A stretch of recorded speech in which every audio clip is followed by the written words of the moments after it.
Təhsil işçisi olaraq mən həmişə fikirləşmişəm ki, biz belə fikirləşirik ki, məsələn üçün biz hər hansı bir, nə bilim, ingilis dili müəllimiyik, riyaziyyat müəllimiyik, nə bilim, musiqi müəllimiyik və s.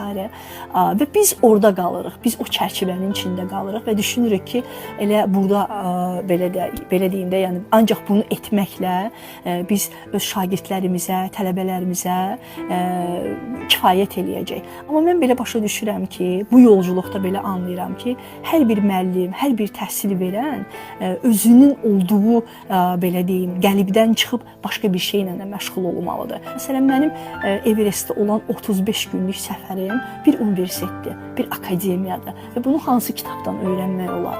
Heç kəsin yaşamadığı bir təcrübəni yaşamış bir insan özündən bir nümunə verir və bu sizin həyatınızda elə bir işıq sala bilər, sizin həyatınıza elə bir toxunuş eləyə bilər ki, siz həyatınızın, nə bilim, çağırışını tapa bilərsiniz, missiyasını yerinə yetirə bilərsiniz, yeni bir kəşflər eləyə bilərsiniz. Orijinal şeylərin yaranması üçün insan özündə o orijinal şeyləri çıxartmalıdır, potensialı çıxartmalıdır. Yəni, bir dənə universitet oxuduq, diplomumuz oldu, getdik uşaqlara tədris elədik. Yox, insan, müəllim özünü kəşf eləməyə, müəllim özünü, belə deyim də, inkişaf elətdirməlidir ki, onun auditoriyası da gedib həqiqətən istədiyinə çata bilsin.